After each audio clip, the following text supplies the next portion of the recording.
step back and have a conversation with a really absolutely fabulous panel of observers and participants. We have a panel today that between them brings both deep inside knowledge of the process as well as a deep history of engagement with it over time from a variety of perspectives, governmental and non-governmental. So I'm really, really excited to be hosting this panel and very, very grateful to the participants for agreeing to join us. I'm going to introduce them just very briefly because they're all well known and they all have multiple accolades, but with due apologies, I'll just be very brief so we can, I think everybody wants to actually hear the substance of what you say. So our panelists, starting with Ms. Richa Sharma, who's an additional secretary at the Ministry of Environment, Forest and Climate Change. She's an 94 batch IAS officer of the Chhattisgarh cadre. And among other things, she has also ably stewarded India's long-term strategy through in this last year. So thank you so much for taking the time to join us, Ms. Sharma. Second, and in addition, we have, of course, very well-known personage, Sunita Narayan, who I'm pleased to have known for many, many years in this and other debates, who's, of course, one of India's best-known environmentalists, probably India's best-known environmentalist. She, of course, is Director General of the Center for Science and Environment, an organization that is inseparable from the history of the environmental movement in India, and of course, written seminal pieces, including a core piece that we all refer to when we think about climate equity, going all the way back to 1991, with, of course, the much missed Anil Agarwal. Third, we have Harjeet Singh, who's the head of global political strategy at the Climate Action Network International, a group that I have a deep, dark association with as well, many, many years ago, but not for many years. And Harjeet has been centered to that organization. He's a member of the UN Technical Expert Group on Comprehensive Risk Management under the Warsaw International Mechanism for Loss and Damage, and of course has been extremely important in the loss and damage conversation over the last few years. So welcome to all of you. Thank you so much for taking the time. We'll try and make this as freewheeling a conversation as possible. The idea is to ask each of you to make a brief set of opening remarks for maybe about 5 minutes, after which we'll sort of unpack some of these themes around loss and damage, around mitigation, other issues, and then after about 40 minutes to 50 minutes, maybe throw it open for questions to the audience. Thank you so much for joining, and you can put your questions in the Q&A box, and we will pick them up from there when the time comes for that discussion. So I hope that's reasonably clear on the ground rules. And again, I'm just very pleased to be able to host this panel on behalf of CPR. And let me start by inviting Ms. Richa Sharma to make a few introductory remarks, just sort of laying the groundwork and spelling out some issues that you think we should get into. Thank you, Navro. Thank you for having me on this panel today. I think that for a COP which happened in Africa, the COP27 has certainly delivered. I think it's a victory for the climate justice movement, with a long-promised loss and damage fund finally, being announced. I think that the COP has also brought to the front and center many issues of great importance to developing countries. At this COP, we have also seen finally the operationalization of the Santiago Network for Loss and Damage, with this advisory board and a secretariat. Of course, the host has to be chosen. But I think the themes of loss and damage and operationalization of the Santiago Network have been very critical. It is also at this COP that for the first time, the issue of climate change is being discussed more broadly and more widely. It's going beyond just grants and concessional loans to include, calls for reforms in the wider financial system in order to deliver the climate finance requirements that are now running into trillions. So I feel that in this COP, we have seen, a lot of this, important outcomes on the enablers for climate action, whether it is for mitigation or it is for adaptation. So I think that we also find that the Standing Committee on Finance has been tasked with assessing the doubling of adaptation finance, which was promised at COP26. But this is not to say that on the ambition in mitigation, it has fallen short. I think that it has held the line in Glasgow. There is no backsliding, backtracking. And further, we've agreed on a mitigation work program as well. So I think that overall, this has been a COP which has, having coming, with its outcomes arising from Africa, a continent with 17% of the population having contributed barely 4% to the emissions and suffering the impacts of loss and damage greatly. I think it is only apt that this COP of implementation in Africa has delivered key outcomes. And I've seen the chatter and the opinions elsewhere, and they are widely divergent on whether this should be termed a success or whether it has, it did not deliver an ambition. But I feel that ambition on adaptation is important, the ambition on loss and damage is important, ambition on finance is important, and certainly ambition on mitigation is something that there has been no backsliding, and we've all agreed on a mitigation work program. There is call to parties to revisit their NDCs. The synthesis reports would come, so on and so forth. So I think overall, this has been a package of fairly significant outcomes, including on the Just Transition Work Program that has been agreed for the very first time, as well as we are starting a work program on action in agriculture. So these are all fairly new and important things that will be beginning with COP27. So back to you with these initial remarks, Navroz. Thank you so much. I think that sets the stage wonderfully. Let me ask Sunita, please, to step in. Thank you, Navroz, and thank you, Richa-ji. I think your remarks really talk about the huge effort that you and your team made at COP to drive an outcome. But forgive me, I will have a slightly contrary view to what you have said. I came to this COP, frankly, after 2015, Paris COP. I had a break in between, so also I may be just out of touch with what is required out of a COP. I came back deeply disturbed by the process of decision-making at COP, firstly. I found that the entire COP was highly distracted because of the large numbers of pavilions, talk shops that were created. Now, all that is great to have the energy of people, but it takes away from the accountability of governments who are required to deliver on key issues and as urgent as they are today. I also come to COP as a climate change activist. I'm not a negotiator.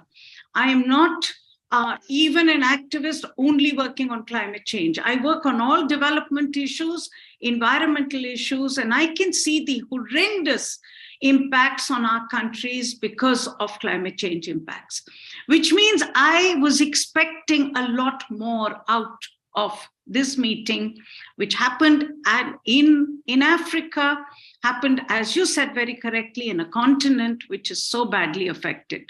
Now, why am I so distressed? One, I definitely see the loss and damage as an important step, but a really weak important step. The reason is that you do not have enough detail that was agreed upon, whether it is the fund, whether it was who will pay, how much will be paid, and when it will be paid. Now, maybe I'm expecting too much. As I said, I'm not a negotiator. I don't follow the climate change negotiations with as much detail as Harjeet does, and therefore my expectations may be unreasonable. But I'm a citizen of the world, and I certainly can demand that the world which came together at Sharm El-Sheikh should not have spent 2 weeks in side events, should have been focused only on discussing the contours of the loss and damage mechanism, and it should have been launched there. My other problem is that I know that the entire effort at COP, whether it is this COP or COPs before this or COPs that will come after, is all about diluting or erasing the differentiation. Now, this is where the issue of loss and damage needed more clarity. The fact is, today we have got a very weak wording of the loss and damage agreement. Tomorrow, all of it will be reopened again in terms of who is to pay, who is vulnerable, who is a polluter, who is not a polluter. This is why the principle that was established in terms of polluter pays should have been enunciated in the document. That was the least they could do. Even if they had not put them, if you had not put the money out, at least the principle for future action should have been enunciated. And that principle would have made sure that we do not quibble further about differentiation and erasing differentiation, because that is all that takes up the time of COPs yesterday and tomorrow. My other problem is the fact that you've had this last minute wording that has come into the document on low emission fuels. Now we know very clearly that natural gas and coal are two fossil fuels that the world needs to find a way out of. We also know that there has been huge pressure on coal, rightly so, but we also know that we have to have all pressure on all fossil fuels. That if it all gas is clean, it is clean for local air pollution, and countries like India or the continent of Africa, which has not used its carbon budget, should have the first right to it. Instead, we have the European Union, which is today, and the US and other Western powers who need to reduce their emissions, who are clearly in the interest of making a further differentiation between two fossil fuels, coal versus gas. And that backsliding on mitigation is something that is extremely dangerous as we go on. So forgive me when I say this, and I hope the audience will understand my anguish when I say this to you. I think this COP should go down as the worst COP in the history of COPs. And this COP should be seen as a COP which has not done justice either to the people of Africa, where it was situated, or to the planet. And I think it is important for us to speak this truth, because for too long, we are too involved in the process and we keep trying to move it one step at a time. And that one step at a time is ending up with too little, too late.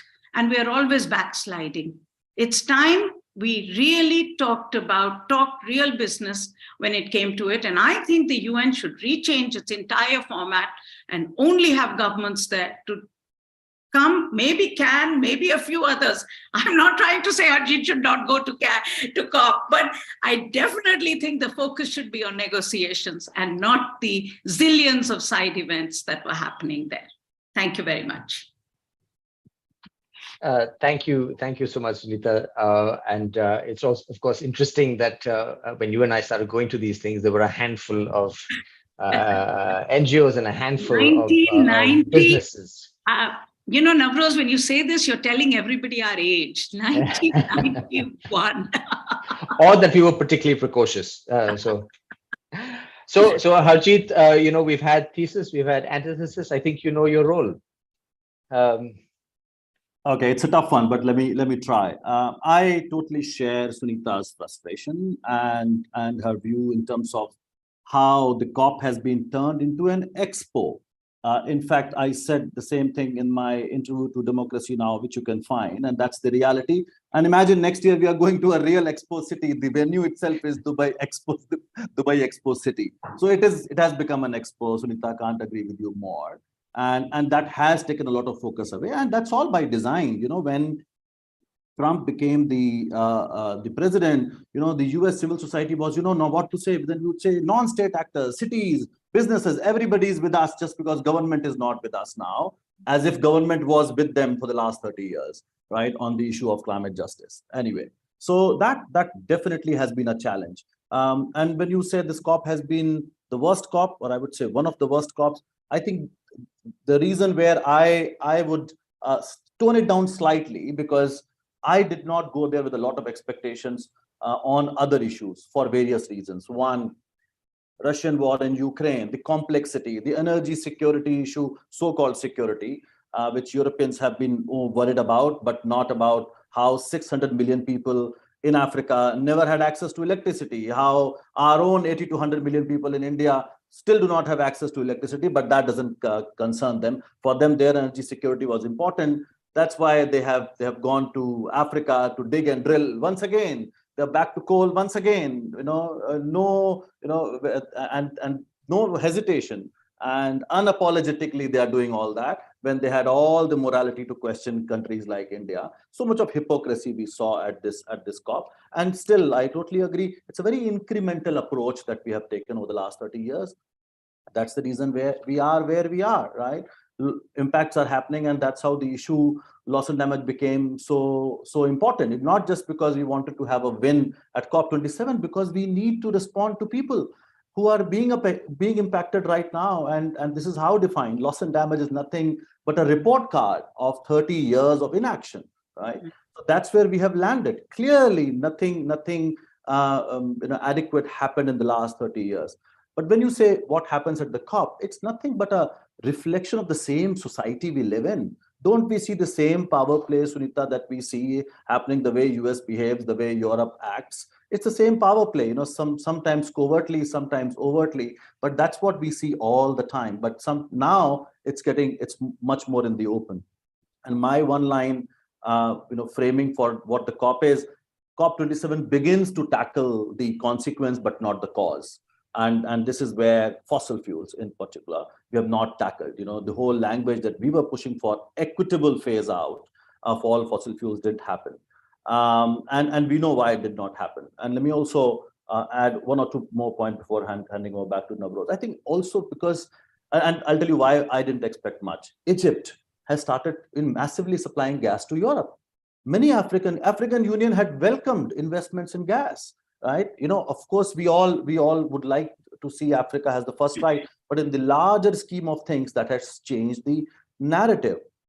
And we knew that presidency is not very keen to talk about fossil fuels. We know Africa, so this is an African COP. Africans were not keen. Europe, of course, was paying lip service. US came on board only in the last few hours, and the high ambition coalition statement just to say that they're on board. And we know US is the biggest investor on fossil fuels in 2022, and the same is planned for next year. So anyway, so much of hypocrisy. But I want to come to loss and damage in particular, and why I do think it's a very significant breakthrough. And I would say not because governments wanted it. So, with my apology to Ms. Sharma, because we know on this issue, it's civil society that always led. Of course, we had island states talking about it, but the kind of ambition we showed as civil society, governments were nowhere closer to that. And here I would like to give credit to Pakistan, and also thanks to Pakistan floods, unfortunate floods. For them, it was one of the issues. In fact, Ambassador Nabil Munir was attending our Cannes session in June and talking about his own expectations on loss and damage. But after the floods, from one of the issues, for them, it became the issue. And they actually put a lot of capital behind. And I know all the things that happen on the inside in terms of how they kept G77 together and how we got what we got. So if I conclude my opening remark, I would say the reason it's important because we saw a number of new things this time. Unprecedented unity of G77 in China, unprecedented. It was not a last time unity. It was, I could see that right from the beginning, the way they had put it on the agenda. They were together. Of course, there was a risk of defection happening, but in the end, we got it. John Kerry had to eat his words. Just a few weeks ago in public in New York, he was like, loss and damage, can we do something in 6 weeks? Had to come on board. Yes, I agree with Sunita. There are many outstanding questions on who pays, who will get support first, the vulnerability question, where it's going to be located, inside or outside the convention, how powerful it's going to be, how it's going to channel resources. Yes, it's there. But I think given where we were, Sunita, the way I look at it, I think here, one step at a time, especially in issue that did not get recognition for 30 years, getting our foot in the door, and not just foot this time, foot we got in Glasgow, making it as equal as mitigation adaptation, and telling the world where we are outside these conference halls and what scale of response is needed. To me, that's an achievement. Of course, there are many unknowns and we have to continue to fight for. But yeah, I would still say that we got something really solid, and we would like to make sure that it is delivered as we define climate justice. Let me stop here. Over to you, Navroz. Thank you, Harjeet. I think it's a wonderful set of opening remarks, and indeed, I think pointing to the fact that we have this very problematic kind of language emerging, particularly sort of opening the door to gas, and given the context of the Russia-Ukraine situation and energy security conversations, I think we must definitely come back to that as well. I suggest we spend a few minutes more digging a little deeper into loss and damage, but there's lots to cover. So maybe I'll keep this a tight discussion, because that has dominated the airwaves. But let's focus on it for a little bit and then turn forward. So my own perspective on this was shaped, Harjeet, on loss and damage was shaped, I think, by a tweet, underneath a picture of you and Salimul Haq, who we were pleased to have on a CPR podcast pre-COP, where you said, yes, there are all these issues, but we'll think about it in the years to come. Right now, this is a opening. It's a wedge, in a sense. And so, we keep talking about the ratchet mechanism in the Paris Agreement more generally, but in a sense, this can also be thought of through a ratchet sort of story. Having got language in there, which then forces a conversation around it, it is, in a sense, a ratchet of sorts. The question is, has everything been left open-ended? Who pays, how it's distributed, and so on? Or is the language tilted one way or another? So use of words like assisted, for example, makes certainly steers very clear of language around compensation or reparations, or the sort of polluter pays idea that Sunita was trying to bring in. So how open-ended is this? And how important is the principle that has been obtained? And the principle, I think, is that those who face the impacts don't have to face them alone. It doesn't fully say who has to, in fact, help face them. So maybe you can sort of take us a little bit deeper into this, and then I'll come back to the other two panelists. So Navroz, yes, as I said previously, there are questions open in terms of how we are going to mobilize money and who's going to pay for that, and including questions around who is most vulnerable. In fact, that's how the whole discussion around defining, and in fact, the proposal that came from the EU, and we had several bilaterals with them, they wanted to just keep it focused on small island states and least developed countries. And that was their intention, which they initially kept saying most vulnerable countries. And then we challenged them, define who's most vulnerable. Because if you look at India or Pakistan, they're always featured in one of the top 10 vulnerable countries. And we are not part of Climate Vulnerable Forum. The whole initiative that they launched on Global Shield, which the group that got created, and which doesn't have all developing countries, all vulnerable developing countries, Colombia, Peru, and so on, and Malaysia, for example. There are many vulnerable countries. So, of course, one question was, who is vulnerable? We have taken care of that when we say developing countries that are particularly vulnerable. Now, they wanted the language on vulnerable, and somehow the convention provides that crafting, which doesn't exclude any developing countries. So this has not taken any country off the table. Eligibility is very much there. It's just that because it says vulnerable, so the way it has been defined is more of regions, mountainous regions and low-lying regions, which each country has, right? So in terms of eligibility, of course. But if you look at the way resources are going to be mobilized, and we know it's never going to be enough, for a country like India, if I bring in Indian context, I do very strongly believe that the very first right over this fund does belong to small island states and African nations and least developed countries in terms of the way they are vulnerable and, of course, the size of their economy. But that doesn't make India ineligible, right? So I think that's an important thing, who gets the money first. That's one. Second question, so that I would say is almost is resolved, actually. Who pays is something that's not resolved. Again, I should not name some of the developed countries here, but have we had bilaterals with many? And we wanted this question actually to be answered next year. So it was in our sequence. In fact, we came up with a paper in May where we didn't want that question to be resolved, because you can't resolve everything in one COP. But for developed countries, that was the first question. For us was, how much money is needed, how it's going to be channeled, when it's going to be channeled. So we had those questions. For them, it was who pays. And that's how very early on, and not just at this COP, the question of China and India should pay came very much at the pre-COP in DRC. So those voices were there, and of course, they prompted a couple of countries to even speak in public. That's why that particular question has been pushed back. And this is a Pandora's box. That's why we didn't want that to be opened, because it's not the only place. As Sunita said, the whole question of equity is being challenged, and that was happening across the board.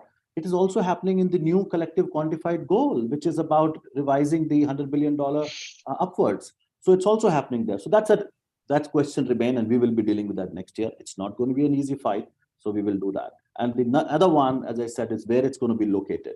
Right now, it's a bit of fuzzy language on inside convention, outside convention, whether it's going to be an operating entity. Now, the reason it matters, if it gets the same status as Green Climate Fund, then you have far more formal processes of replenishment, the governance, and so on, which of course they would not want, and we would like to see that happening as the operating entity.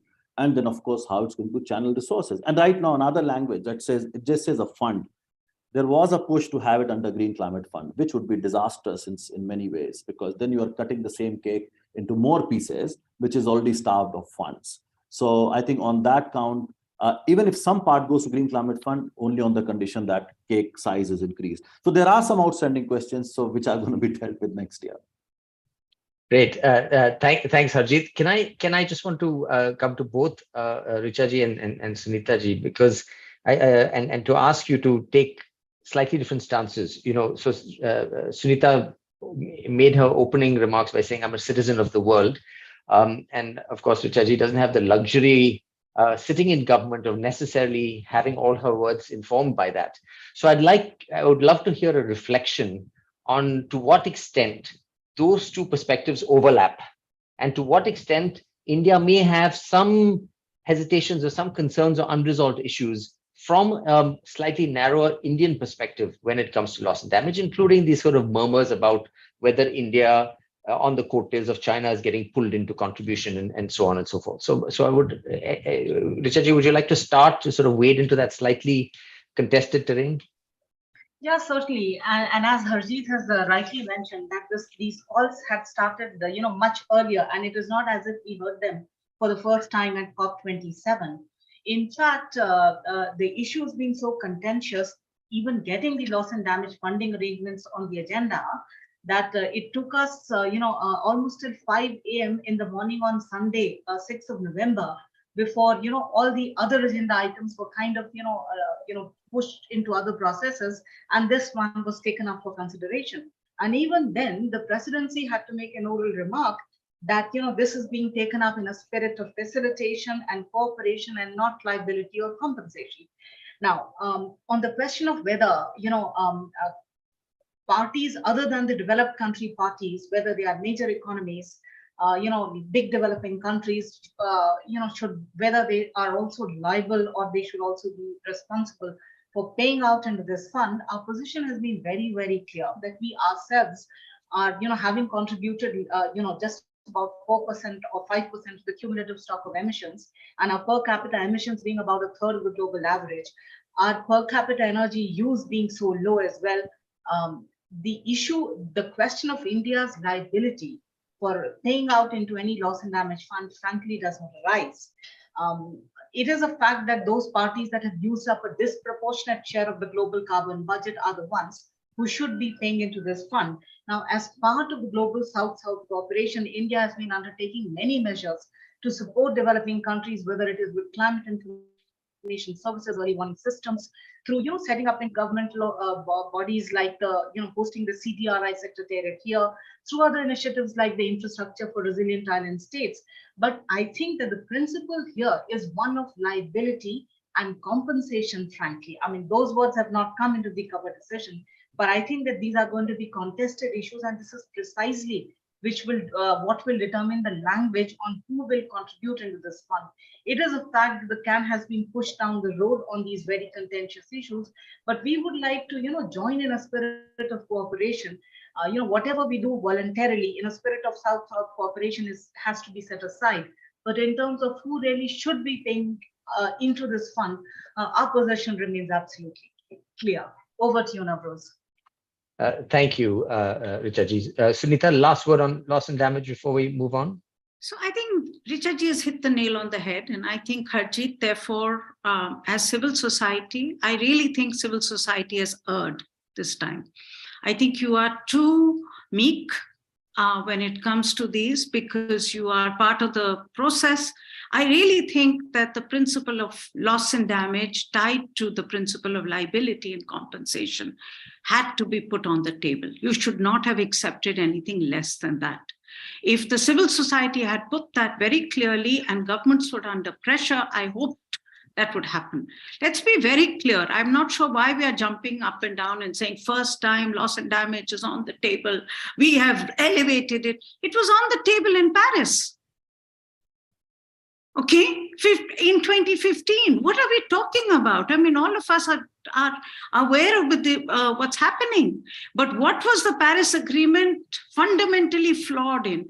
It had a postscript below the loss and damage agreement, which said that whatever we discuss in loss and damage will not mean liability and compensation. That was done at the behest of the large developers, including the US. This was the time when the world was meeting in Africa, at a time when we were seeing the worst impacts of climate change on the poorest in the world. You talk about, you had the amazing benefit of G77 being led by Pakistan, being affected by floods. We should have demanded more. Now, I know I'm not there. I'm not a negotiator. I'm not a CAN representative. But I, as someone outside and as somebody who has the right to ask you, you should have walked away, Harjeet. It's time that civil society has to walk away from things that are unacceptable to us. We are too compliant and take the scraps that governments throw us. And those scraps are not adding up. Let's be very clear, you know it and I know it. These negotiations, without resolving any of these issues, are now bound to go on for many COPs to come. Sorry, Navroz, I needed to say this. Forgive me. You know, you don't have to apologize. The whole point is to get some.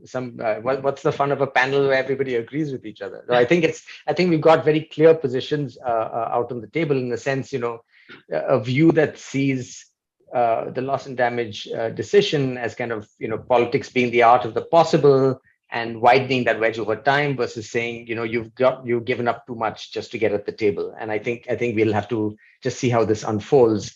Just on you know, my own just a personal note that, you know, I was actually really pleased to see my country, you know, standing quite firmly with on the side of having this issue go through, because I think there, as Jaji said, there have been questions for a while, and a conservative approach might have been, why go down this road if, you know, we are going to get dragged into being on the side of those who have to pay, and that would have been a conservative stance. And I think the ethically correct stance and perhaps a more bold stance was to be very firmly with developing countries, and I just want to sort of state that I appreciated that very much.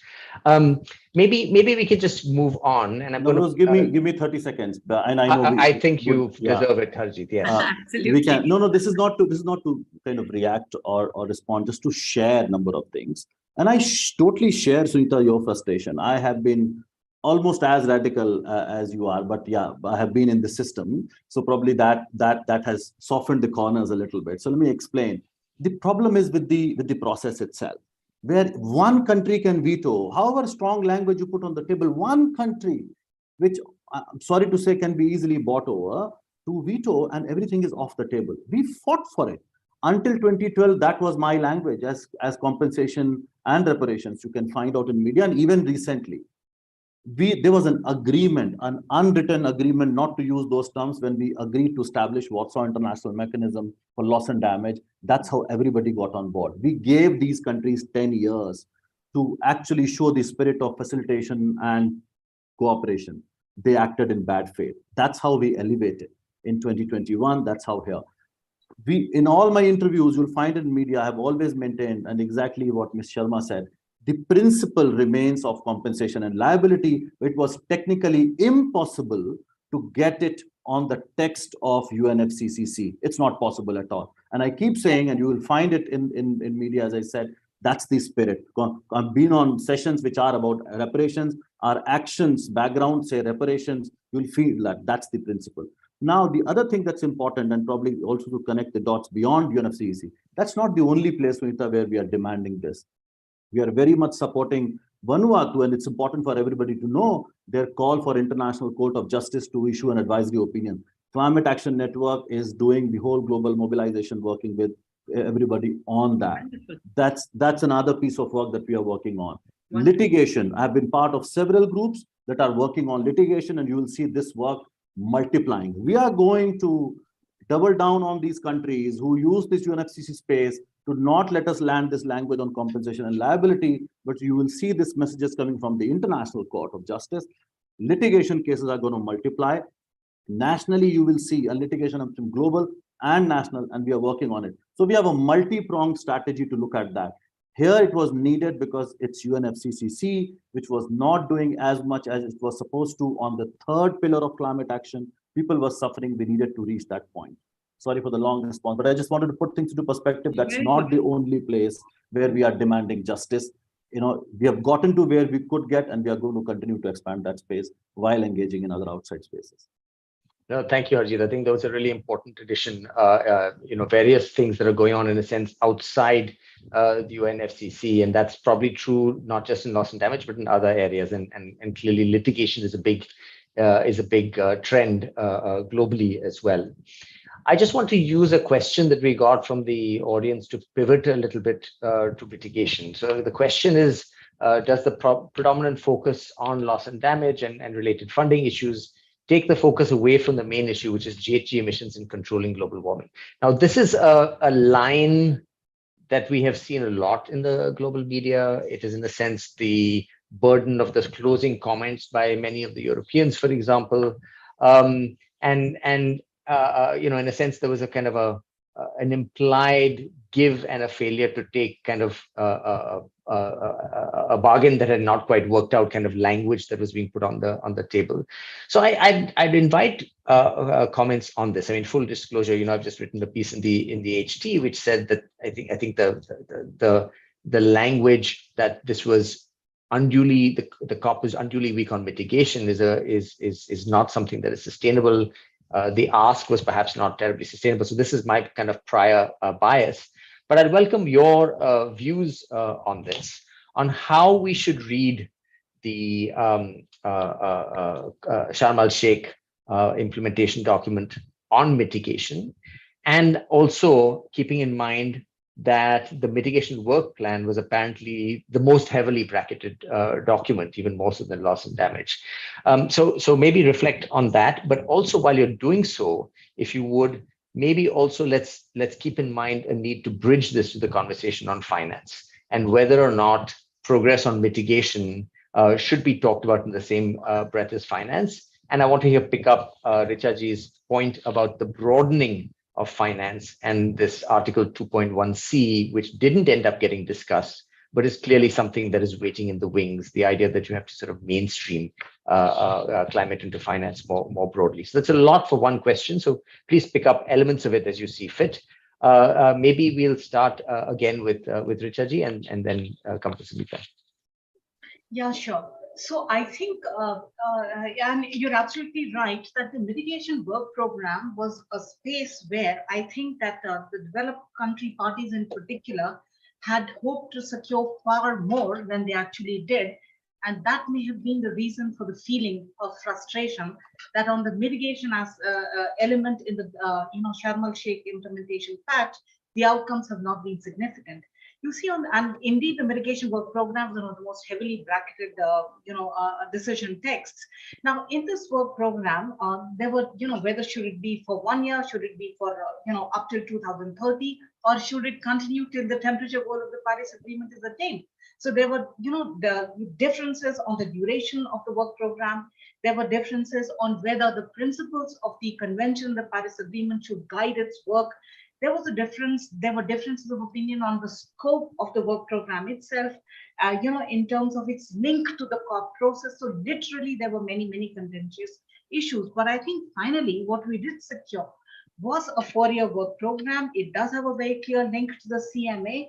I think what the developed countries really wanted was that the mitigation elements of the Glasgow Climate Pact, they wanted to bring that in, in order for parties to report back on in terms of how they are implementing the mitigation elements of Glasgow Climate Pact, some kind of a reporting through this mitigation work program. But I think the developing country parties were very clear that the arena for climate target setting is in the nationally determined contributions. A work program can be facilitative, but it cannot be a place to dictate new targets, new monitoring mechanisms, etc. So I think that possibly was the reason for that feeling of discontent, that we could not get language on peaking by 2025, for example, or and the mitigation work program outcome already mentions that it will be non-prescriptive, it will be non-punitive, that it will be facilitative, respectful of national sovereignty and national circumstances, that it would take into account the nationally determined nature of the NDCs. We were very keen that if some countries like ours have taken economy-wide emission intensity reduction targets, we should not be forced through a mitigation work program to take sectoral targets. So there were several concerns of that nature. So we made sure that the mitigation work program is respectful of the principles and indeed of the Paris Agreement itself. So I think that that this program is actually important because it would also host investment-focused events with a view to unlocking finance for faster mitigation. And I think that it would be wrong to say that on any mitigation elements, the Sharm El-Sheikh decisions are how should I put it, weaker. But I think that's my view, and I'd hand it over back to you. Thank you. But just before we move on, one very focused question, which is also coming from a panelist, a participant, which is to specifically address the thinking behind India's proposal to change the language, to modify the language from coal phase down to all fossil fuels, as well as your reading of the extent of support it had, and how it ended up actually going the other direction, where you included low emission, where the text included low emission. So that scope question around fossil fuels and the politics behind it, India's thinking and your read of others. So Navroz, I think the question of the fossil fuels had never been in any COP decision text before COP26, as far as I recall. Way back in COP26 itself, India had made this point that, why single out a specific energy resource, fossil energy resource, as if that other fossil energy sources do not cause emissions. And that was a point that we had made way back in COP26. So it's not as if, that's a point which India made for the first time at COP27. I think, and on the question of the low emissions energy sources, I kind of recall that that language already existed even in the Glasgow Climate Pact. We should go back and look at that decision text. I think the word is not appearing for the first time in COP27. It already existed in the global, in the Glasgow Climate Pact. Our position has been a principled one. We've asked that, different countries have different endowment of natural resources. Countries take on climate targets. They are accountable for reducing emissions or emissions intensity, to the extent that they have articulated in their NDCs. Now, to dictate as to how they should reduce those emissions is not something that, that we believe is intrusive. So I think we had simply taken a position that we live in a very unequal world, where there's inequality in incomes, in emissions, in energy use. And we wanted that, that the global energy crisis should not be just placed in the current geopolitical context, but we wanted a recognition that large parts of the world have been in a permanent and continuing state of an energy crisis, which perhaps Europe is feeling only today. And therefore, we wanted that, a freedom for countries to choose their own energy mix, even as they accelerate their clean energy transition. And we had just asked, and you see, science also evolves. We have now the IPCC AR6 Working Group 3 report before us, which clearly lays out that there has to be a phase down in all fossil fuels if the Paris Agreement temperature goals are to be met. So therefore, we just asked that question, and because we wanted to place that issue in a broader context. And so that's why we had, raised that issue once again. But I think this time, we had actually proposed a phase down of unabated fossil fuels within the context of a global and equitable just transition, with the lead, mind you, by the developed countries in accordance with equity and CBDRRC, and in the context of sustainable development and eradication of poverty, and with means of implementation support for developing countries. So there are enough, caveats that support CBDRRC countries. But obviously, this kind of formulation is something that was hardly likely to have brought support from the developed country parties. And you see how then it has played out. Back to you. Thank you. Thanks for laying that out so clearly. Sunita, can I turn to you on this set of issues, and feel free to also take it in the direction of links to finance and your views on the changing landscape of finance, if you want to go there. No, I leave that to Harjeet. I think he will be much better placed to talk about the details of that. I can just, for me, Richa ji and Harjeet, I think we really need some correction in this process. And otherwise, and unless we demand it, it's not going to happen. I think it's time we actually made it clear that unless the issue of equity is at the core and at the center, we cannot have ambition, number one. Number two, we need to make it clear that we need a rule-based system as we move ahead. Now, people are very amazed when they say the world is definitely going to cross 1.5 degrees centigrade. We are in, the current emissions are definitely, we can try and see what can be done, but it is more and more clear from all reports that have come out. I think the one good thing that this time the UN has done is not hedge its bets on it, but actually made it clear. But the fact is, this was bound to happen once we agreed on a Paris deal. The Paris deal removed differentiation. It removed a rule-based system as we moved ahead. Now, I think it is important for us to demand that this comes back if we want to really handle climate change. And in this, Richaji, we will have to be also clear, and this is where the tough issue is, that China really does not belong in the group of G77 and China anymore. That we have an elephant in the room just as much as we had an elephant in the room when it came to the United States for years. We have China as that elephant in the room. And I find it really interesting that, we talk about the solidarity of G77 and China without once realizing that China no longer is part of that club of countries which are not responsible for the stock of greenhouse gases in the atmosphere. And this is part of the problem. It's not China's fault. It's the fault of the developed world, which removed a rule-based system in which countries would have automatically moved to the next level once their emissions increased. Now, this has happened in the Basel Convention. It has happened in all global conventions, where you get an original Annex 1 country, and then you have rules set up so that more countries join based on their contribution, whether it was decided per capita, total emissions to the budget, but a rule made so that all countries start moving up. This also would have meant that when India moves up, India would also be part of that club. Okay. Now, in that scenario, you create a rule-based system in which it is clear that there are countries which will have to take on emission reduction, which will also be liable for the reparations in and payout when it comes to loss and damage, including finance.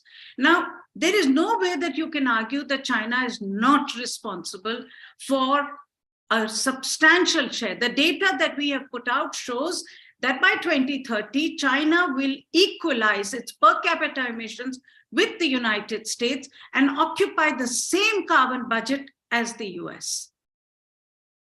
You cannot anymore, China can't hide behind you, and you can't hide behind China anymore. And I think that is giving the global negotiations a chance to really always focus on the need to remove this differentiation. Nobody is prepared to call this out. And I think it's time. I'm not sure how, because I know that G77 in China, solidarity is very important in negotiations. And that's what holds everyone. And we know that it's the power of China, which also then holds a lot of the other countries at bay. But the fact is, we are talking about climate change. We're talking about an existential threat to the planet, to the people who live here. The poor are the most vulnerable to climate change. We need hard action. And we need action at the scale of the devastation we are seeing today.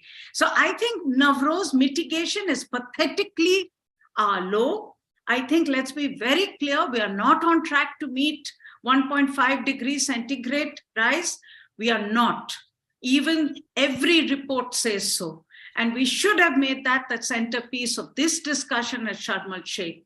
And instead, we have allowed low emission fuel like gas to make its way into the document.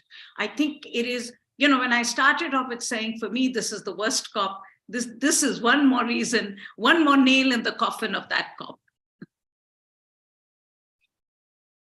Okay, so several questions come. Thank you, Sunita, and several questions come out. I've sort of vainly trying to steer this towards finance, but clearly we're stuck in this place. So let me bow to the will of the panel and go a little further down this track before taking it back to or expanding it rather to finance, because they're clearly closely linked questions. I want to pick up on Sunita's point about equity, and the question is. And maybe Harjeet, you can take this on quite squarely, and also maybe take it back to the loss and damage question. And we have a question on the panel on this. Is it do we need to, or is it essential to, in a sense, roll back the clock a little bit pre-Paris in order to address equity through sort of explicit allocations and carbon space and so on and so forth, those kinds of arguments that have been made? Or is there a way to work equity convincingly into a nationally determined framework? Because I think, let's be clear, the nationally determined framework has suited lots of countries, not just the West, but certainly it's suited India also. That's the space of consensus, where people say, okay, as long as you say it's nationally determined, non-punitive, etc., we'll show up every year and we'll do some stuff. So is there a way to nonetheless bring equity into that conversation? And I'm going to smuggle in finance here, because if you bring in equity, then it becomes a question of not equity in terms of carbon space, but equity in terms of how you assess the needs of a country, to develop in a way that is consistent with a low carbon future. So is that formulation of equity, which perhaps is the post-Paris formulation, is that viable? And related to that, is there a way of linking? What do you make of the arguments we've heard that say that this half progress on loss and damage will actually put more backward pressure on mitigation? That's an argument that we've put out, that has been put out as well. But I'm more interested in the first question, because that directly follows from the conversation we've just had. Sorry for being lengthy, but it was a complex question. No, it's fine. And so many things to agree with Sunita on. In fact, I used to say about this NDC term, I don't like all these three words in this phrase. Nationally, when you have a global problem, how can you talk about nationally? Then you say determine, where it should be, coming very strongly from the top. How can you determine? There's a formula that can determine, right? And can calculate for you. You don't have to determine bottom up. And then third is contribution. Should be commitments, right? I have a problem with all three words of this framing, and US loved it. And I totally agree. Even India, China, everybody liked it, because then there is no commitment and we can do whatever. And that's why we are where we are, because we thought in this case, bottom up doesn't work. In all other work with community, we always say bottom up, but in case of climate, it had to be top down. And that's where Kyoto, as you were saying, Sunita, rule-based Kyoto was much better. It was top-down. Architecture-wise, it was much stronger. Paris weakened it, of course, because that's what rich countries wanted, and we went along with that. Now, on equity, I'm going to be very blunt. We all kept talking of equity, but if you look at governments' reports, most governments who so-called championed equity, and Ms. Sharma, I would say India also in this case, never came forward with very concrete proposal on how to operationalize equity. We were talking too much, at an umbrella level than getting down to those realities. And again, I would say civil society played a much important role. If you go to the website, Civil Society Review, we started doing review.org. If we started doing something that government should have done, should have actually put forward a clear formula, Navroz, what you are asking, it's not rocket science. Look at historical emission, look at income per capita, look at your technology and capacity. That's exactly what CBDRRC said: common but differentiated responsibility and respective capabilities. You create that formula, you can actually say who has to do how much. But governments did come up with that concrete proposal and fought for it. Even on loss and damage, the design came from civil society. We as CAN came up with a paper in May, which eventually got reflected in other proposals. So somehow there has been laxity from the government side, many governments, to actually come up with that formulation and push that forward and say, we want equity, but this is how we want equity, and this is how equity is so important. It's not just a principle, it's also a practical necessity. Again, you'll find me being quoted in media saying, if I'm a finance minister, how can I divert money from education, health to greening my economy? I need a top up to help me do that. It's as simple as that, but somehow we have not done it. And again, it's, if you do that calculation, just a simple Excel sheet. And I would also like to tempted to respond to China question, and I can share an inside story on this public platform. When things were stuck in the final hours on loss and damage, of course, everybody was talking about China, and we wanted to have a bilateral with China. So Sunita, not to break the unity, but we wanted to actually ask them, they should have stepped up and said in public, we will not take a single penny from this loss and damage fund. We will contribute, if not to the fund, but we will continue, as part of South-South solidarity.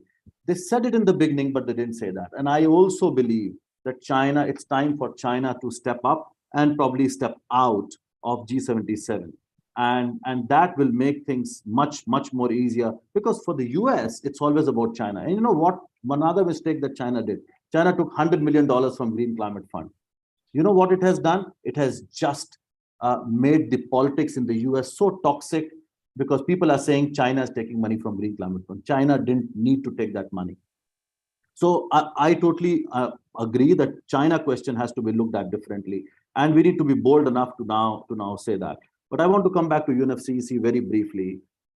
Agree, we have backtracked, and especially with the whole gas question, and nuclear also. So Sunita, the low emission also includes nuclear, right? So that's another thing that we have to deal with. Somehow UNFCCC has become a space where on mitigation, we are gaining less and defending more. You go there to defend your space than actually even get something out of it. That's a challenge. On finance, we see change being thrown at us. We always knew we needed trillions, and we are talking of billions, and even in billions, you have 70% as loans, what rich countries claim they have provided as part of $100 billion commitment. Thankfully, this time, at least, there's a mention of trillions far more strongly, as Ms. Sharma was saying. So it's a recognition that we need to go way beyond. But then how that money is going to come is extremely weak. On equity, who is most responsible to provide that money is really, really weak. So I think we need to look at that. And then in the real world, EU is turning to coal. UK is issuing gas licenses.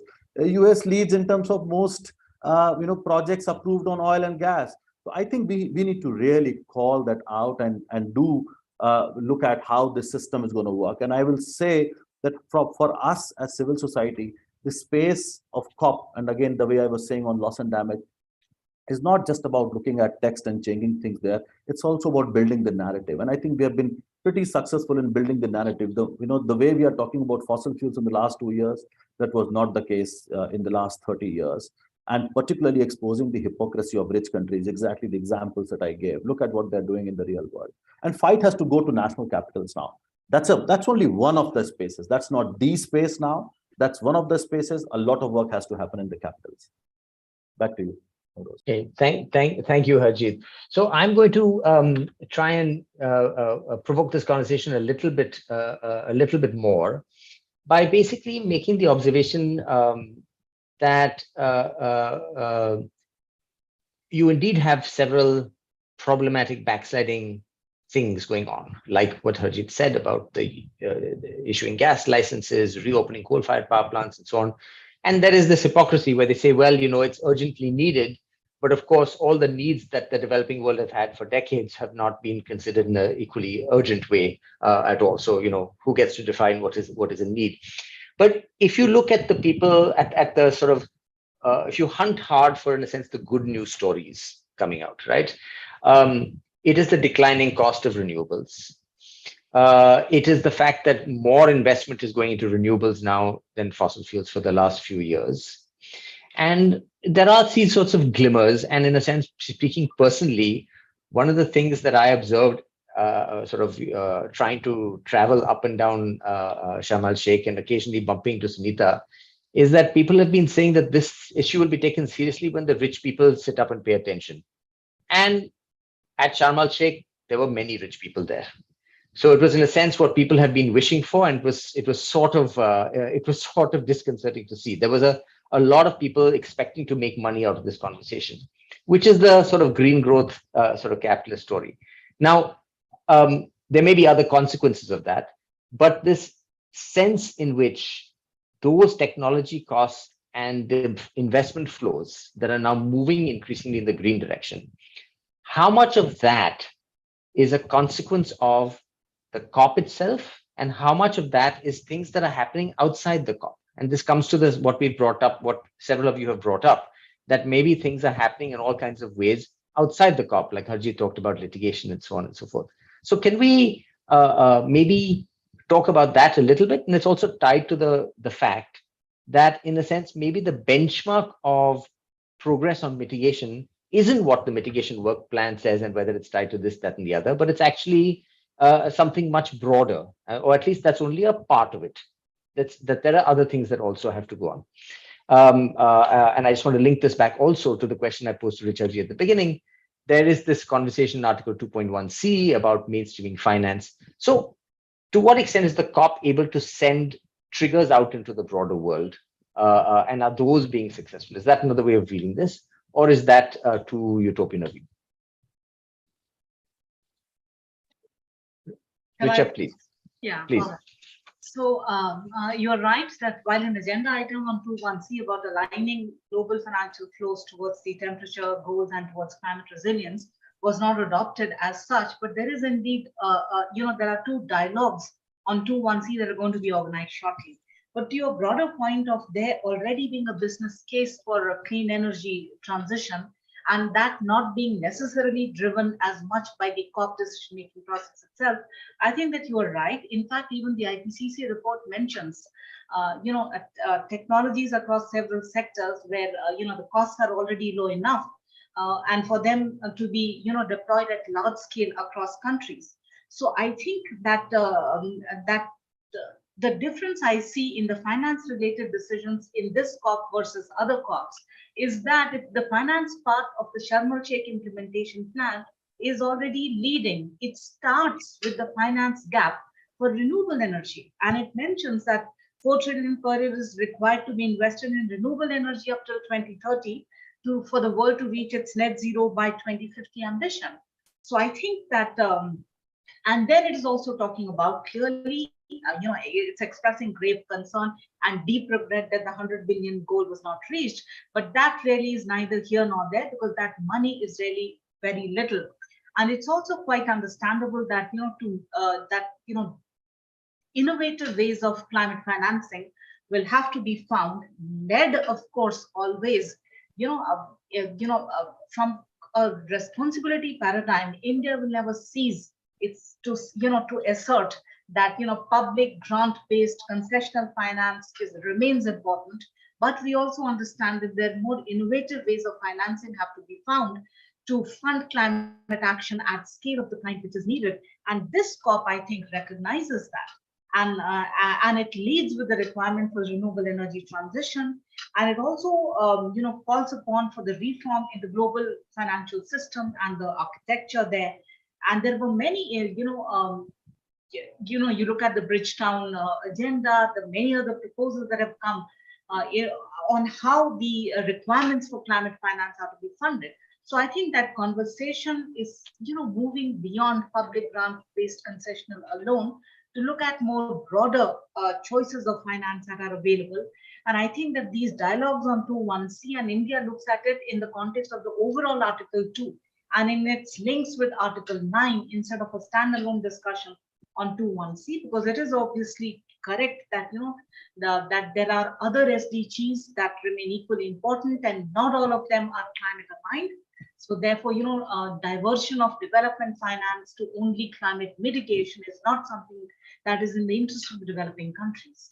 Back to you, Navroz. Thank you. And just to say, I didn't mean to suggest necessarily that it was sort of COP and outside COP, because obviously there are many linkages. It's sort of the linkage between the two systems that I think is of interest in where the motive force is coming from. How much is COP in the lead? How much is it in a sort of supportive role? And clearly that can change across issues and across time. Sunita, I saw you shaking your head, which is always a good sign for an interesting conversation when I was talking. So please. So Navroz, I've heard this a lot. And please understand, I'm part of that same group which is trying to push a lot in my own country, in different parts of the world. So I recognize the value of the work that is happening as drivers of change. So please don't get me wrong on that. I think India, for instance, is doing very interesting work when it comes to mobility transformation, when it comes to zero waste strategies, when it comes to circular economy, in terms of resource efficiency, when it comes to even, issues of air pollution and therefore the ban on coal in our part of this region of NCR. Very interesting, important steps are being taken by countries, including the shift towards renewable energy as and when it becomes easier to access, cheaper, and the market is available. If there are enabling tools, countries will take it. But Navroz, all that is not adding up. And let's be very clear about this, because, I'm not here to do a feel-good meeting with you, Navroz, okay? We can do that another day. This is not a meeting for us to find some glimmer of thing and say, oh, some action is happening. Even if it's not in the COP, something is happening. It's not adding up. We are very clear that we are on track to breach 1.5 degrees centigrade rise.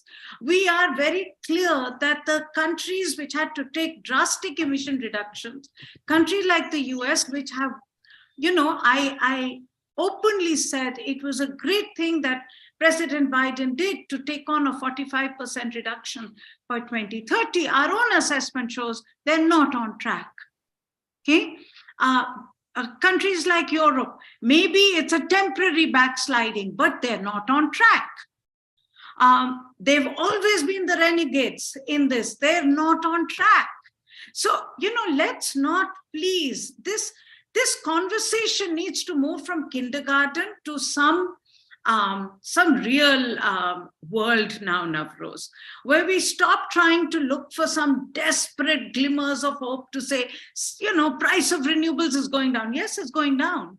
But then why are you moving to gas? Why are you not just shifting to renewables? It takes the same amount of money to build the LNG terminals all over Europe that they are doing today, that they are doing to drill oil and gas in Africa. Why don't they just move to renewables? Then I'm told, no, it's cheaper in your world because you have more sun and you're not connected to the grid. But the capital cost of renewables is still so expensive that I would challenge anyone in India to say that we can move towards renewables at the scale that is needed. We cannot. We have an affordability question. We have energy to reach large numbers of people. CSE has just invested in a rooftop solar project to take into account all our needs. And I know my energy bill hasn't gone down because the cost is not as, when you start working it, you realize it's not cheap. So, Navroz, it's time, and I'm really, it's more for you, for Harjeet, for all of us in this community. Richard Ji does an amazing job to take forward these issues within the confines and the limitations that the global community sets. We are not bound by that.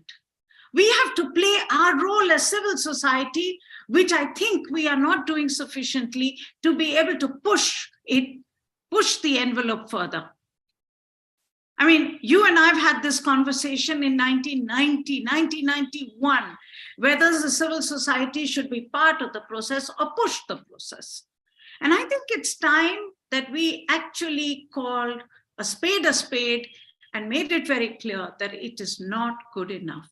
All this great action by cities, the mayors, the C20 initiative, the amazing work that is happening in India across different sectors, it's not good enough. It's not going to add up. So it's always good to hear. I just want to say it's wonderful, but it's not enough. Yeah. No, it's always good to have your candor, Sunita. I just want to be clear that talking about these things that maybe that are worth pointing out as things that have happened is not necessarily to feel good, but to try and do an analysis of where we should be putting our chips, what is working and what is not, and what we need to be accelerating and what is not. Question. More in that spirit. So tied to that, then I also want to just pick up on a couple of things.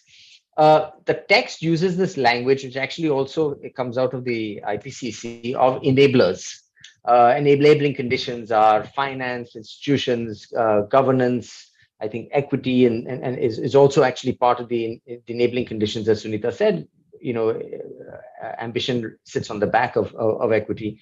So that language of enablers, is that a useful language? And tied to that is this quite intriguing thing that I think Richa ji mentioned in her opening remarks, which is these just transition pathway stories. Now, the JTP kind of construct is one of these things that has operated substantially outside the COP process, and now at least it's the same kind of language that's being used inside, and it's two components. It's just transition and pathway, which again picks up on some IPCC language on shifting to sustainable development pathways.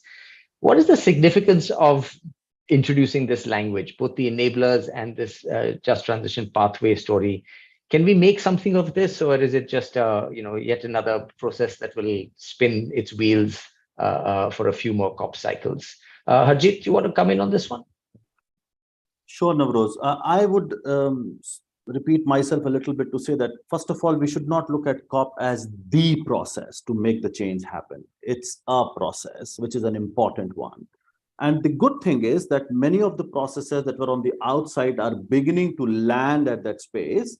And why it is significant, because 200 countries are agreeing to that language, which means it gives us a sense of ownership and a sense of direction at which, the direction where we need to travel to. But I totally agree with Sunita. The question is, it's not adding up, even on just transition. Again, something that's championed by the labor constituency. It comes from there. It has a process, supported by ILO. But look at the reality. The last COP, first time they talked about Just Energy Transition Partnership, JETP, in South Africa, and they wanted to expand to India and Indonesia. They have given, or they're offering to give $1 billion to South Africa. It's commercial loans. The grant percent is only 1%. So, for them, some of these concepts have become a money-making opportunity so that they can go. Although the concept started with a very good notion that how you do social dialogues, how you need to really invest in diversification. Concept is great. Landing it is good.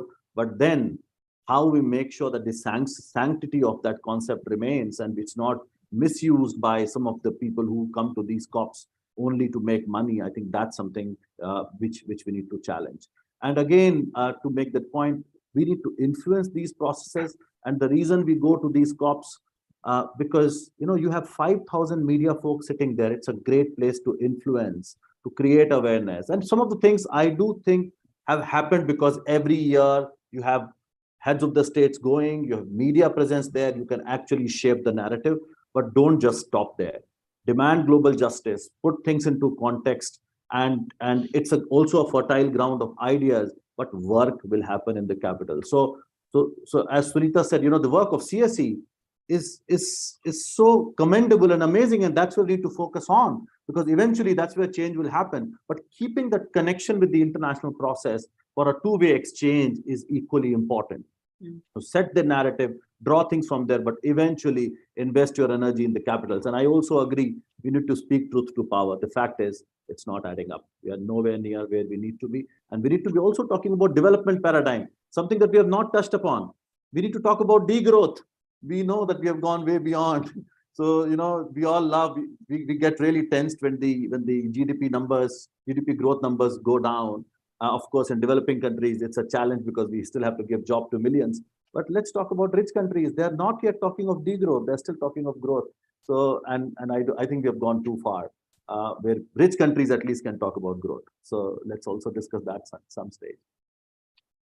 Great, thank you, Harjeet. I've been picking up questions here and there from the Q&A box, but not very specifically. I now want to make sure that I address a few specific questions, and please feel free, ideally while not being distracted from this conversation, to type any answers into the Q&A box if you see something you particularly want to respond to.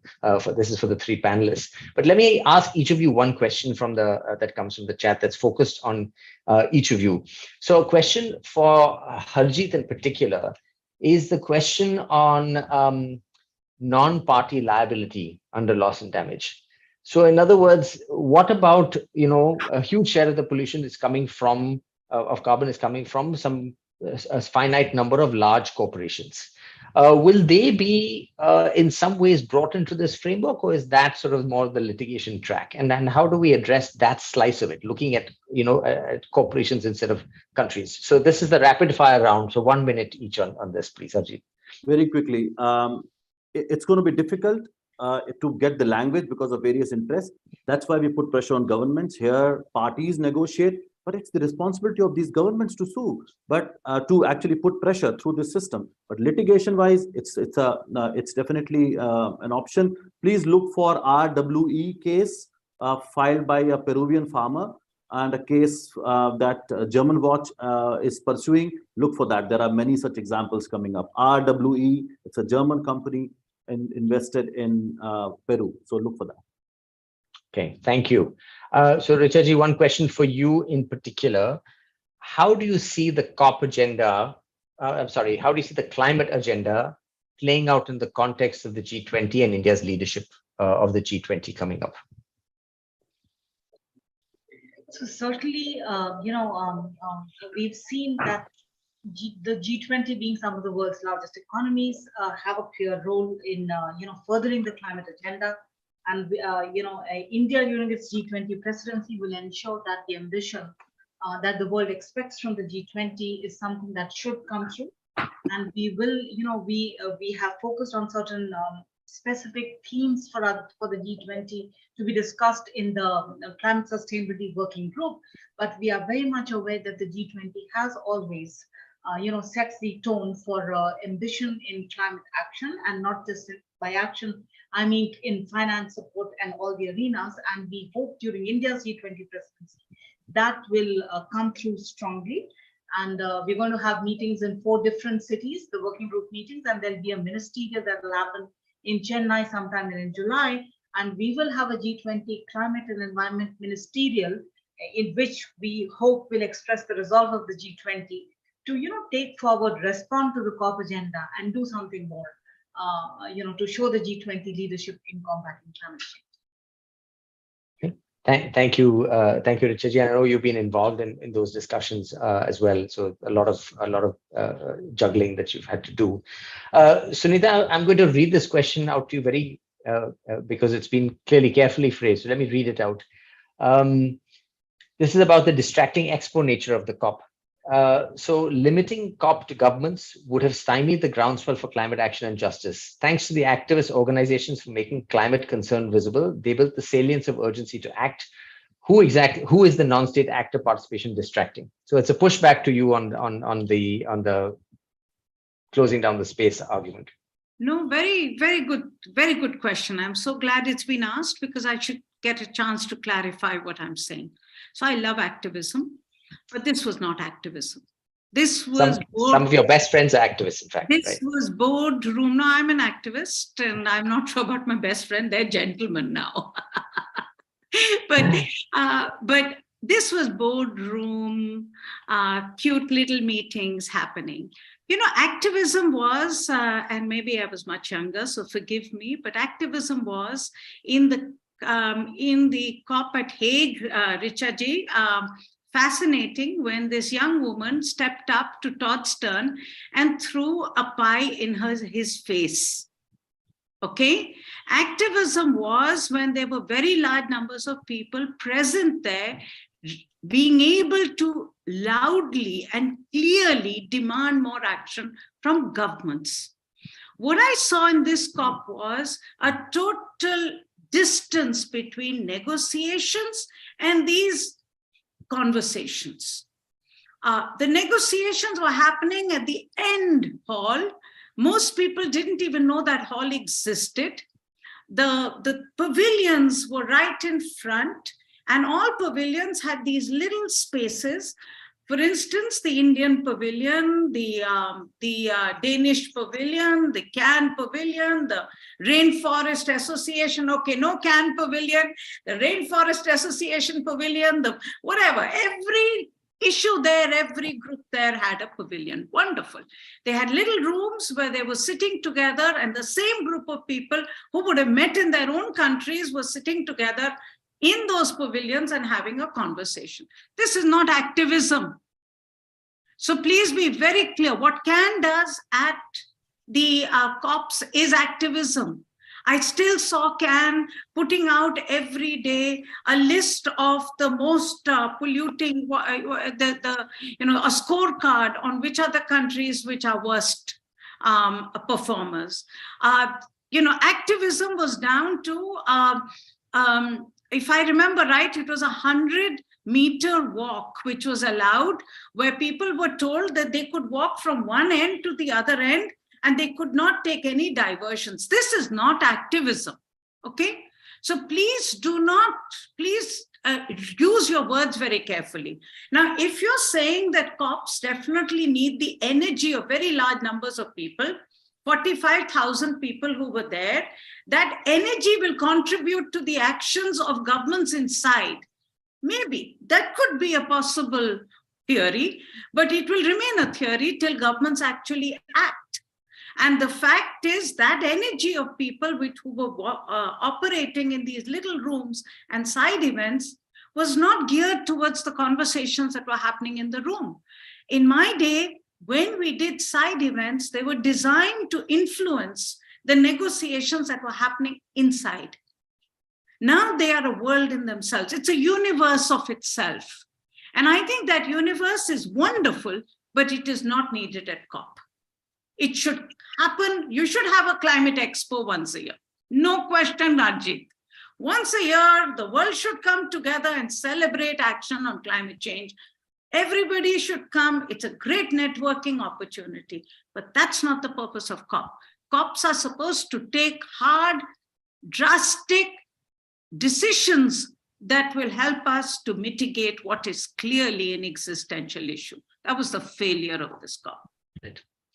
No, thank you, Sunita. That's a loud and clear message. And I actually just a personal note. I remember going to meet somebody at an event that was I had to get an invite to it because it was an invitation only event. You had to travel, and it was a group of people sponsored by some bank or the other that was having a separate conversation over 2 and 3 days. That was not even sort of it was more like a media event for a curated group of people. And I'm just not sure that all of that multi-ring circus. I was uninvited from that event, Navroz, just to tell you, just tells me the politics of that event. Well, I only got the invitation to meet the person. So I think we're almost out of time. I want to end with sort of one slightly bigger question, invite a round of comments. We are not on track for 1.5. It's true. Very apparently true. The developed world tends, at least since Copenhagen, has had this approach that says, here's what we can do, you guys do the residual. right? And they have sort of resisted decreasing emissions faster despite occupation of the carbon space and so on and so forth. The developing the developing world that is rapidly emerging, including India, including African countries, are justifiably, I think, very concerned that certainly over this next decade, meeting our energy needs in a way that doesn't at least have the option to use fossil fuels will be very, very tough, right? And of course, the vulnerable countries are extremely worried that 1.5 will have impacts, and it'll have impacts for India also, but it might have existential impacts for some of these countries. It seems to me that that this sort of triangle is very hard to get around given the current politics. And obviously, the weakest will be the ones who will end up giving way, right? And if we continue this language of 1.5, even though we don't seem to have a political way forward, what at least, and let me put this out as a hypothesis, what we seem to have is lots of efforts that create the impression of progress. And perhaps one of these is, and this is a trend we saw at COP, the surge of interest in Article 6 related issues and creation of carbon markets, and particularly offsets, where offsets might give the appearance of doing something, but may not in fact do so. I mean, Ambassador Kerry's proposal for an energy transition accelerator was in my view, exactly that. So I'm just wondering if, you have any kind of closing comments, given the fact that we seem to have this impossible sort of political triangle. I don't know where the landing zone is. And the pressure seems to be coming out in ways where the appearance of progress might be generated, but perhaps real progress is not, including things like offsets. And I note in this context that India is among the countries that is very rapidly moving towards a carbon market as well, perhaps as part of this offsets story. So maybe a round of comments on this or anything else that you want, because we're very nearly out of time. We should maybe be quite brief. Let's maybe go in reverse order and go with Harjeet, Sunita, and then Richardji to close.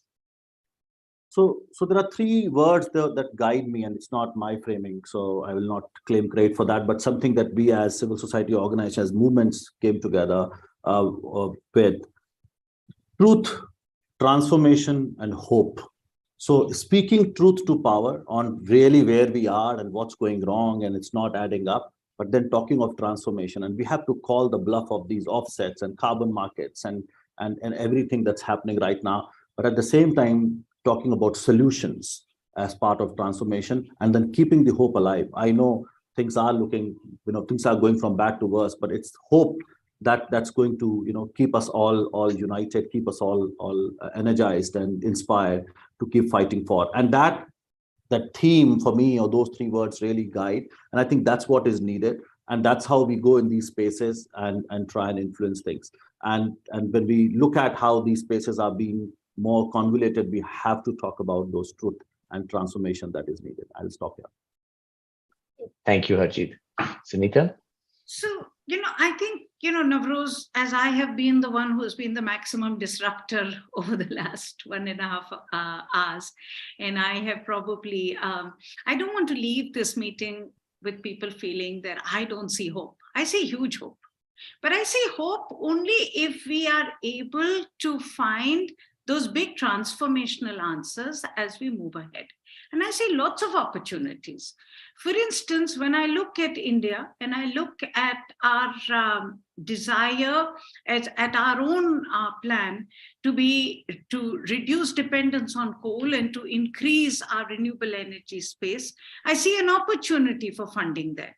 I see it in the hard to abate sectors. We've done a report on iron and steel, huge opportunity for us to accelerate our transition towards low emission, but it will need finance. That is where that's where the question of equity and climate justice has to come in. I see the role of markets, huge role of markets and offsets. I'm not against offsets.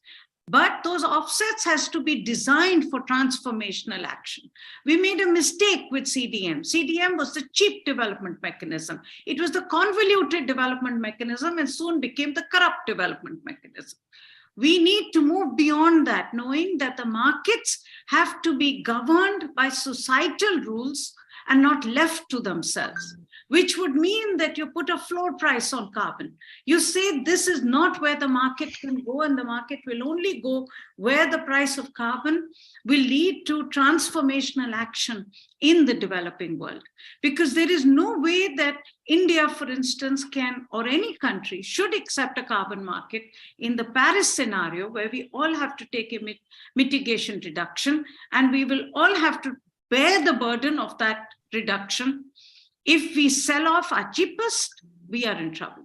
So there are huge opportunities, but it is time, Navroz, and that's where what we can do in India, what we can do in other countries, I can see a lot more appetite for disruptive action, but I don't see that globally. And I'm not sure what spaces we can create to have some of these voices make their way in. Thank you, Sunita. And so we have, it's good to have this sort of framing of kind of, if you like, a conditional opportunity for transformation, but carefully done. Richaji, final remarks? Sure. I think I'd like to connect this also with the IPCC least cost scenarios. Now, when the IPCC uses least cost scenarios, it already seems to imply that mitigation action should be taken where apparently it is the cheapest to do so. And this really unfortunately means that it's cheapest to do mitigation in the developing countries, because the developed countries already have logged in high emission lifestyle, so to speak, which they would be loath to bring down. So therefore I think that this whole question of offsets is somehow related to the least cost mitigation options being available. And I think what Sunita ji said is absolutely right, that if the offsets were linked to transformational projects, they brought in technologies that are critically important, and those offsets would be expensive. Such offsets would have value and they would be beneficial. But I think that offsets that are cheap and they, whose credentials are actually suspect, those offsets flooding to the market would just lead to a whole lot of greenwashing, which is what we should avoid. And therefore, while the offsets has potential, it needs to be crafted very, very carefully to ensure that it is not misused. Over to you. Thank you. Thank you so much. We're a couple of minutes over time. So I just want to thank Richaji, Sunitaji, and Harjeet so much for taking your time to be part of this conversation. I think we've unpacked quite a lot. We've raised a lot of questions. It's been a diverse panel, which is really nice. And I think it's very helpful that we've ended on this language that says there are pathways forward, certainly for India. The idea of transformation, I think even we were short of time, so we didn't spell this out, but the idea that these are development transformations that are convergent with the possibility of a low carbon future. But let's not be overly optimistic about this. Let's not be unrealistic about this. It has to be backed in particular by finance. I will say that we might have dug a little deeper into the finance conversation, but we touched on it in a few places. And indeed, we do need that support to make that happen. So this is a sort of a tempered message of a way forward, albeit a fairly challenging road, and also the need for holding ground on and being very clear on what the conditions are under which a country like India can take that road forward. So thank you again very much, Richa Sharma, Sunita Narayan, and Harjeet Singh. Thank you for everybody who's joined this call and stayed around, I see from the numbers. And my apologies if we weren't able to get to all of your questions, but I hope at least many of them were reflected in the comments. Thank you all very much. Thank you. Thank you. Thank you for having